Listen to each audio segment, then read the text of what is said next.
Je vais parler d'argent, parce que si tu ne gères pas bien ton argent, si tu ne réfléchis pas correctement à l'argent, devine quoi? Tu ne feras jamais de vente.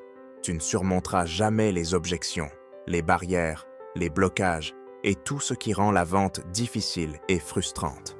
C'est un métier décevant, dur, complètement fou. C'est comme être acteur. Pourquoi quelqu'un voudrait être acteur après avoir passé 100 auditions sans jamais être choisi? Ceux qui tiennent le coup, ce sont ceux qui veulent vraiment devenir des stars. Aujourd'hui, je veux te parler d'argent, pas de vente. Parce que si tu ne comprends pas l'argent, tu ne feras jamais de vente, point final. 1 million de dollars, c'est quoi?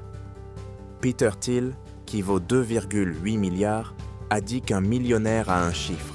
Quelqu'un qui a 1, 2, 3 ou 4 millions ne peut même pas protéger correctement sa famille aux États-Unis. Il ne peut pas se payer une bonne défense juridique, encore moins gérer des urgences, des divorces, des poursuites judiciaires ou payer les études de ses enfants. L'article où il a dit ça a fait polémique, évidemment, parce qu'un type riche qui dit ça, ça dérange. Mais ce qu'il veut dire, c'est que si tu n'as qu'1 million de dollars, t'es juste un pauvre type qui croit être riche. Parce que ton père t'a dit toute ta vie, si tu as 1 million de dollars, tu seras tranquille. Mais ce n'est pas vrai. Et aujourd'hui, je vais te montrer comment surmonter le rejet, la déception et les blocages en changeant ta vision de l'argent. 1 million de dollars, ce n'est pas de l'argent. C'est juste un chiffre qui t'empêche de réfléchir correctement. C'est toi qui refuses de prendre une vraie décision. C'est toi qui es paresseux et qui te dis « Avec 1 million, je serai bien ». Fais juste le calcul. Si tu as 1 million de dollars mais aucun revenu et que tu as 27 ans, combien de temps ça dure? À raison de 4 000 $ par mois, tu tiens 25 ans. Ça veut dire qu'à 52 ans, tu es ruiné. 4 000 $ par mois, c'est quoi? À peine 1 000 $ par semaine. Juste les courses, c'est déjà 900 $ par mois. Le loyer, 3 000 $. En fait, avec 1 million, tu n'as même pas 12 ans devant toi. Et pourtant, tout le monde parle du millionnaire iconique, comme s'il était riche. Mais en réalité, il est inquiet. Il vit dans la peur parce qu'il n'a pas de nouveaux revenus. Et qu'est-ce qui se passe si un accident grave arrive? Si tu es marié et que tu as des enfants, tu vas comprendre. Rien que pour faire étudier tes 2 enfants, il te faut 1 500 000 chacun. Tu es foutu. Alors, quand tu vas travailler le matin et que tu te dis « Je dois faire 82 000 $ cette année », tu es à côté de la plaque. Il faut changer ta façon de voir l'argent. Si tu as 47 ans, combien de temps tu peux tenir? Jusqu'à 62 ans? Et si tu perds ton boulot, si ton revenu disparaît, si l'inflation explose? Le calcul que je viens de faire ne prend même pas en compte l'inflation. Imagine si le loyer augmente, si tout devient plus cher. C'est inévitable. Mais personne n'en parle, parce que personne n'ose dire la vérité. Aujourd'hui, un millionnaire, c'est juste un gars de la classe moyenne qui s'inquiète pour son argent. Moi, j'ai fait ce calcul à 33 ans et je me suis dit, j'ai besoin de beaucoup plus d'argent. C'est là que le concept du 10X est né. Et la vraie question, c'est combien faut-il pour être libre? CNBC dit 5 millions. Moi, je pense que c'est 10 millions. Avec 10 millions et aucun nouveau revenu, tu peux probablement vivre la vie que tu veux. Mais si c'est ça le chiffre, comment tu l'atteins? 1 million, ce n'est pas ça. Tout le monde est d'accord là-dessus? Si tu gagnes 40 000 $ par an pendant 25 ans, tu fais 1 million. Tu touches ce million quoi qu'il arrive. Si tu fais 80 000 € par an, tu réduis le temps à 12 ans et demi. Si tu fais 160 000 € par an, ça descend à 6 ans. Ou alors, tu fais 1 million en 1 an. Tu dois faire les calculs. Si tu ne fais pas les calculs, tu vises la mauvaise cible. Et je parle toujours de cibles ici. Toi et ta femme, vous devez avoir la bonne cible. Ce n'est pas la voiture, ce n'est pas la montre, ce n'est pas les vacances. C'est la liberté. 67% des gens riches interrogés ont dit qu'ils ne cherchaient pas l'argent pour les voitures, les bateaux ou les voyages. Ils voulaient juste ne plus s'inquiéter de l'argent au quotidien. Je veux me préoccuper de mes enfants, de ce qu'on fait ensemble quand on a du temps, de ma propre satisfaction dans mon mariage. Je ne veux pas être préoccupé par des papiers, par le fait que je n'ai pas assez d'argent. ou par le coût des choses. C'est pour cela que tu passes ces appels. Alors maintenant, quel est ton objectif? Si tu passes des appels juste pour dire « je vais en passer un autre, je vais conclure une vente », tout ce que tu fais, c'est m'enrichir. Et je suis déjà riche. Sache que j'ai commencé sans rien. Quand tu es au téléphone, à te demander comment faire pour y arriver, tu peux le faire. Mais il faut garder la bonne cible en tête. Ce que tu dois faire, c'est changer ton objectif et revoir cette cible tous les jours.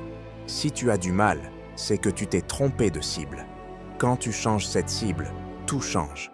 Quand je parlais à quelqu'un, je le voyais non pas comme un simple client, mais comme un investisseur dans mon avenir. Chaque personne à qui je vendais, je me disais qu'il allait contribuer à financer mon futur. À chaque appel, quelqu'un payait mes études, mes chaussures, tout ce dont j'avais besoin. Si tu veux aller en voyage et séjourner dans une villa à 25 000 $ la nuit, c'est parce que d'autres personnes ont payé pour ça. Tu n'as pas besoin d'être une banque pour utiliser l'argent des autres. C'est exactement ce que je fais en investissant dans l'immobilier. J'ai mis de l'argent dans des projets immobiliers grâce à des gens qui m'ont donné de l'argent après que je leur ai vendu des produits. Maintenant, ce que tu dois faire, c'est augmenter ton revenu. Pas seulement pour payer tes factures, mais pour mettre de côté 40% de ce que tu gagnes. C'est plus difficile que de réussir une vente, mais si tu réussis à mettre cet argent de côté, tu deviendras riche, c'est garanti. Fais un calcul. Si tu gagnes 10 000 $ par mois, mets de côté 4 000 $ chaque mois. C'est ce que tu devrais faire avant de payer quoi que ce soit. Tu dois te payer toi-même avant que le gouvernement te prenne son dû. C'est ce que j'ai fait, et personne ne savait que j'étais millionnaire. À 35 ans, je roulais en voiture bas de gamme. Je portais des vêtements pas chers, mais j'avais 1 million de $ en banque. Et tout ça, c'était parce que je stockais mon argent au lieu de le dépenser de manière impulsive. L'argent n'est pas fait pour être économisé, il est fait pour être utilisé et stocké de manière intelligente. Quand on dit que l'argent liquide est roi, ce n'est pas vrai. L'argent liquide, c'est de la merde.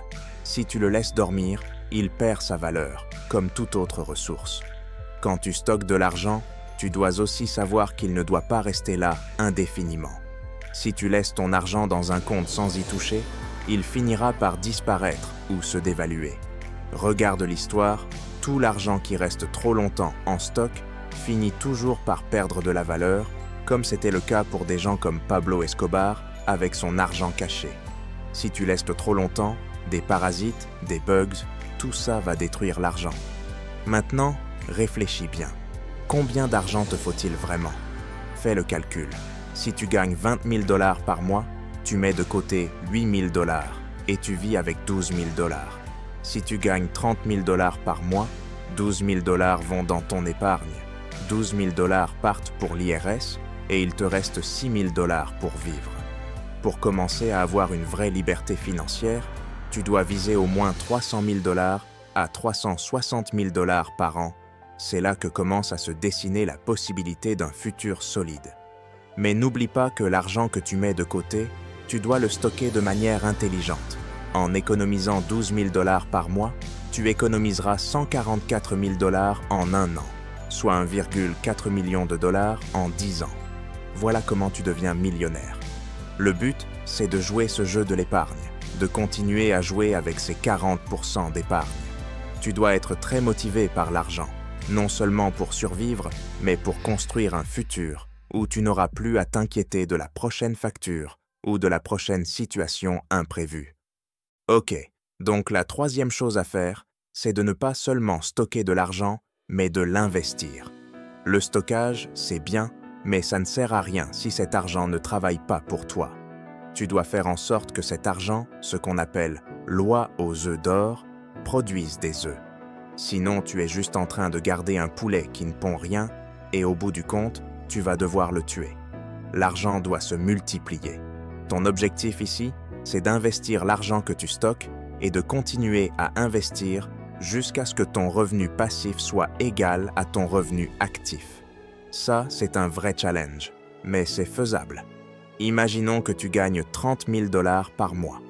Tu stockes 12 000 $ de ce montant, tu payes l'IRS et tu vis avec 6 000 $. Bien sûr, tu te dis que c'est pas grand-chose, Mais ces 6 000 $ sont là, dans ton stockage. Et tu vas continuer à les investir, encore et encore, jusqu'à ce que tu trouves un endroit où investir cet argent. Maintenant, quand tu fais ce mouvement, n'investis dans rien qui soit peut-être. N'investis que dans des choses sûres. Warren Buffett le dit très clairement. Ne perds pas d'argent. Point. Et ne perds pas d'argent. 2 fois. Et je vais même rajouter un 3e point. Ne perds pas d'argent. Tu ne veux pas laisser ton argent dans une banque car la banque ne te rapporte rien. Aujourd'hui, avec les taux d'intérêt actuels, il te faudrait 833 ans pour doubler ton argent à la banque. Oui, tu as bien entendu. 833 ans. C'est absurde. Ton objectif ici, c'est que ton revenu passif dépasse ton revenu mensuel. C'est ça, la vraie liberté financière. Il te faut faire le calcul pour savoir combien tu dois investir pour que ce revenu passif dépasse ton revenu. C'est exactement ce qu'a fait Jed. Il a commencé à investir son argent jusqu'à ce que son revenu passif atteigne 11 000 $ par mois, ce qui dépasse son salaire. Et là, il a été totalement motivé, car son revenu passif dépasse maintenant son revenu principal. Donc, l'idée n'est pas d'être motivé par des dettes, car une dette, même si elle te motive au début, finit par ne plus être un vrai moteur. Le véritable moteur, c'est d'investir intelligemment pour que ton revenu passif prenne de l'ampleur. Quel est ton objectif? La liberté, bien sûr, mais pas seulement. Le premier objectif doit être de viser 10 millions de $. Et tout le monde ici peut y arriver. Ce n'est pas une question de diplôme, de situation ou de départ difficile. Je peux te montrer des personnes qui sont parties de ta situation et qui ont fait 10 millions de $. Si eux ont réussi, toi aussi tu peux. La deuxième chose, c'est que tu dois faire en sorte que ton revenu te permette de mettre 40% de ton salaire de côté. Ce n'est pas facile au début, je le sais, mais c'est la clé. Tant que tu n'es pas prêt à affronter ce problème, tout va être compliqué. Troisième point, ne sois pas attiré par l'envie de dépenser. Tu dois garder cet argent dans un compte sûr, un endroit où personne ne va pouvoir y toucher. Ce n'est pas que tu dois être sans argent, mais tu dois être prêt à mettre cet argent dans un endroit où il va croître et ne pas le gaspiller. Cela veut dire aussi qu'il vaut mieux ne pas acheter de voiture ou de maison tout de suite. Ne possède rien, concentre-toi uniquement sur le stockage de l'argent et attends le bon moment pour investir dans quelque chose de solide. Le but est de ne jamais perdre ton argent, mais de le faire fructifier de manière intelligente. Donc, l'idée, c'est vraiment de garder cet argent dans un endroit sûr, de ne pas céder à la tentation de dépenser pour des choses inutiles, comme une voiture ou une maison. Au contraire, il vaut mieux ne rien posséder pour l'instant et simplement stocker de l'argent. Une fois que tu as suffisamment d'argent, tu peux investir dans des opportunités où tu sais qu'ils ne risquent pas de se perdre. La patience est cruciale dans ce processus. L'inflation, bien sûr, peut affecter la valeur de l'argent stocké, mais si tu attends le bon moment et que tu investis intelligemment, tu finiras par voir des résultats sur le long terme. Peut-être que ça prendra 5, 7 ou même 10 ans, mais à un moment donné, tu seras en mesure de regarder en arrière et de voir l'ampleur de ce que tu as accumulé. Je n'ai pas perdu mon œuf d'or. Cette source de revenus est protégée. Chaque mois, je reçois un petit versement et je continue à y ajouter, de sorte que ce flux devient de plus en plus important. Ensuite, tu peux arriver au travail le lundi et dire « Mec, j'ai de l'argent qui arrive ici, j'ai de l'argent qui arrive ici, mais je suis toujours fauché. Donc je dois continuer à remplacer le jeu, tu vois? Quand tu descends du tapis roulant, peu importe ce que tu veux, une fois que tu y arrives, tu dois garder le cap. » Des questions? Y a-t-il un certain montant d'épargne que tu devrais avoir avant de commencer à investir?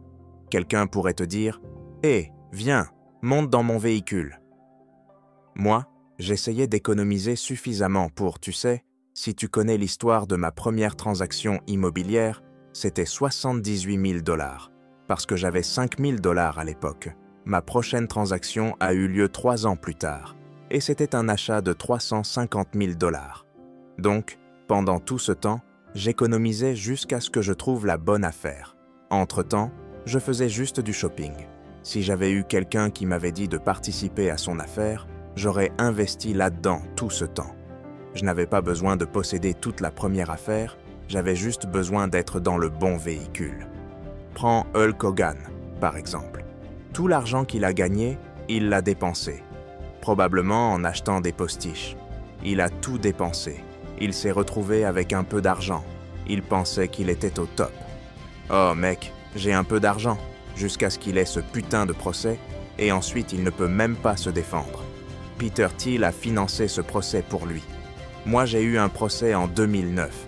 Ça m'a coûté 200 000 $ par mois pour me défendre contre une poursuite criminelle. Un gars qui m'a poursuivi pour essayer d'obtenir de l'argent de moi, pour me prendre en otage. C'est le jeu dans le domaine juridique. Ce n'était pas un accident de voiture, ce n'était pas un cancer, ce n'était pas ma mère qui tombait malade, je n'avais pas encore d'enfant. Toutes ces choses peuvent arriver et elles vont probablement t'arriver.